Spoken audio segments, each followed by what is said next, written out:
اعوذ باللہ من الشیطان الرجیم بسم اللہ الرحمن الرحیم۔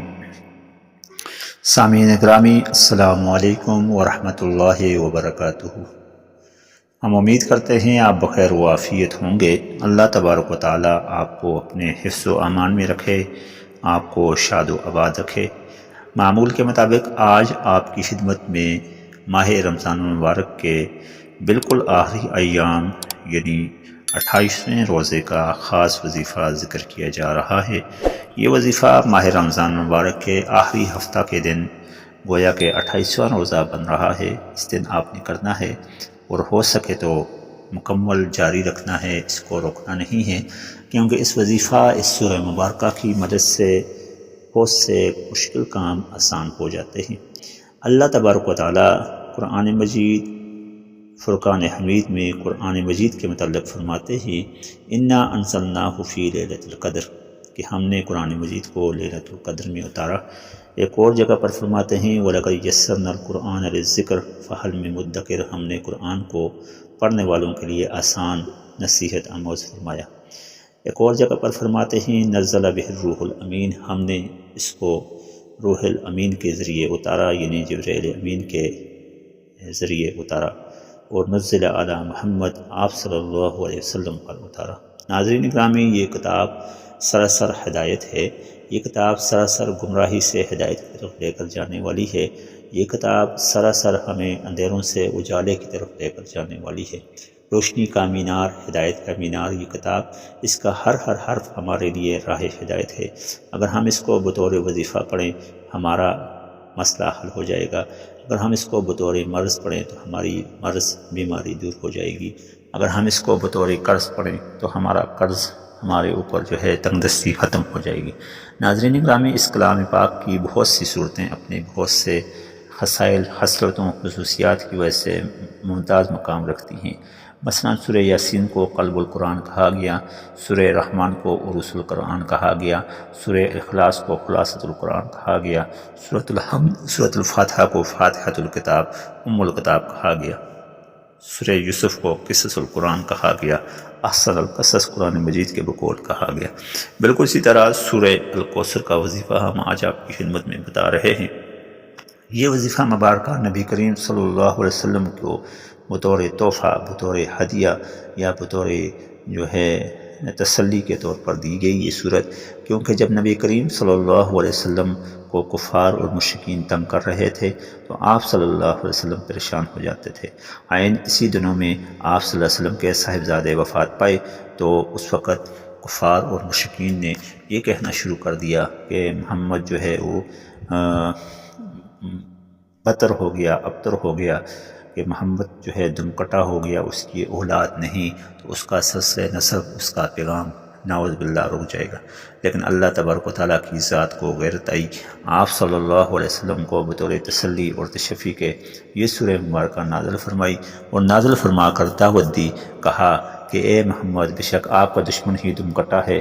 آپ کا نام ہمیشہ اونچا ہے، ہم نے آپ کو کوثر عطا فرمائی، انا اعطیناک الکوثر فصلی لربک وانحر، پس تم اپنے رب کی تسبیح بیان کرو صبح و شام اور قربانی دو، ان شانئک هو الابتر، بے شک ابتر جو ہے وہ تمہارا دشمن ہے۔ آپ صلی اللہ علیہ وسلم کو یہ سورہ نازل فرما کر امت مسلمہ کو یہ دعوت دی گئی، یہ پیغام دیا گیا کہ جب بھی کسی مشکل میں ہوں، جب بھی کسی پریشانی میں ہوں تو اس سورہ مبارکہ کو اپنا شعار بنائیں۔ تو یہ سورہ مبارکہ انتہائی فضیلت والی صورت ہے، اس کا سب سے بڑا فائدہ یہ ہے کہ مقروضوں کا قرض اس سے اتر جاتا ہے،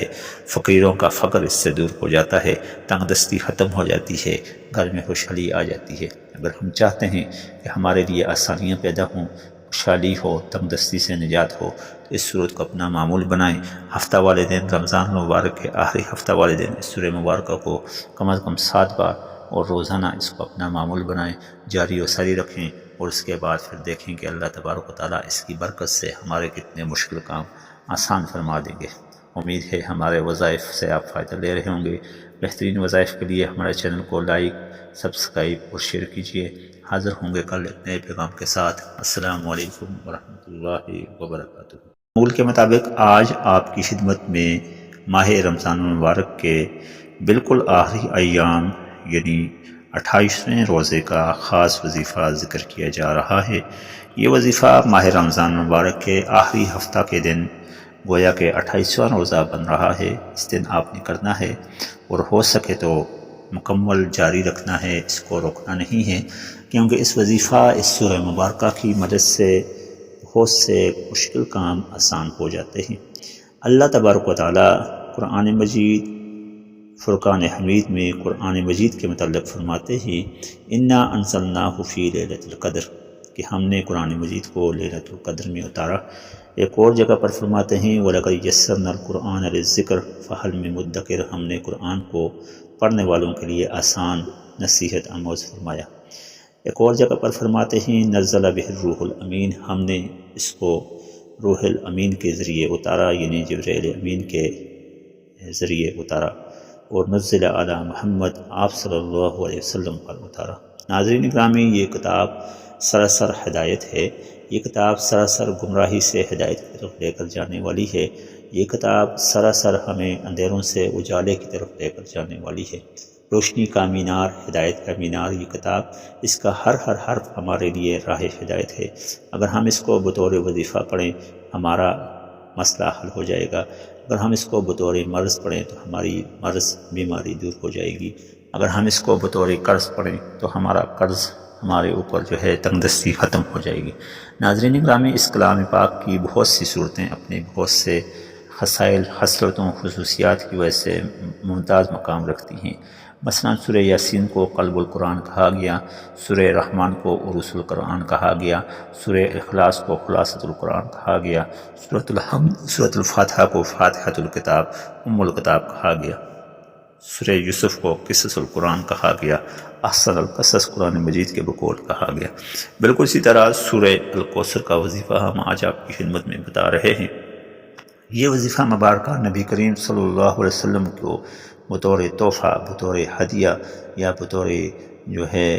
تسلی کے طور پر دی گئی یہ صورت، کیونکہ جب نبی کریم صلی اللہ علیہ وسلم کو کفار اور مشرکین تنگ کر رہے تھے تو آپ صلی اللہ علیہ وسلم پریشان ہو جاتے تھے۔ عین اسی دنوں میں آپ صلی اللہ علیہ وسلم کے صاحبزادے وفات پائے تو اس وقت کفار اور مشرکین نے یہ کہنا شروع کر دیا کہ محمد جو ہے وہ بدتر ہو گیا، ابتر ہو گیا، کہ محمد جو ہے دم کٹا ہو گیا، اس کی اولاد نہیں، تو اس کا سلسلہ نسب، اس کا پیغام نعوذ باللہ رک جائے گا۔ لیکن اللہ تبارک و تعالیٰ کی ذات کو غیرت آئی، آپ صلی اللہ علیہ وسلم کو بطور تسلی اور تشفی کے یہ سورہ مبارکہ نازل فرمائی، اور نازل فرما کر دعوت دی، کہا کہ اے محمد، بے شک آپ کا دشمن ہی دم کٹا ہے، آپ کا نام ہمیشہ اونچا ہے، ہم نے آپ کو کوثر عطا فرمائی، انا اعطیناک الکوثر فصلی لربک وانحر، پس تم اپنے رب کی تسبیح بیان کرو صبح و شام اور قربانی دو، ان شانئک هو الابتر، بے شک ابتر جو ہے وہ تمہارا دشمن ہے۔ آپ صلی اللہ علیہ وسلم کو یہ سورہ نازل فرما کر امت مسلمہ کو یہ دعوت دی گئی، یہ پیغام دیا گیا کہ جب بھی کسی مشکل میں ہوں، جب بھی کسی پریشانی میں ہوں تو اس سورہ مبارکہ کو اپنا شعار بنائیں۔ تو یہ